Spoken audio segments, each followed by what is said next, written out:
আজকে 10 বছর পর বিদেশ থেকে আসলাম। ঢাকা শহর অনেক চেঞ্জ হয়ে গেছে। আগে এখানে একটা বটগাছ ছিল। বটগাছের নিচে আমরা বন্ধুরা মিলে আড্ডা দিতাম রাত পর্যন্ত। একটা রেস্টুরেন্টও দেখি হয়েছে। অনেক ক্ষুধা লেগেছে, সামনে যেহেতু রেস্টুরেন্ট আছে কিছু খেয়ে নেই।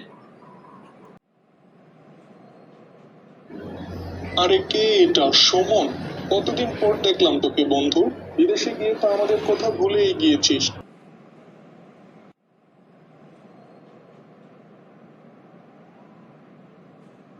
না বন্ধু, তোদের কথা ভুলিনি, সবসময়ই তোদের কথা মনে ছিল আমার।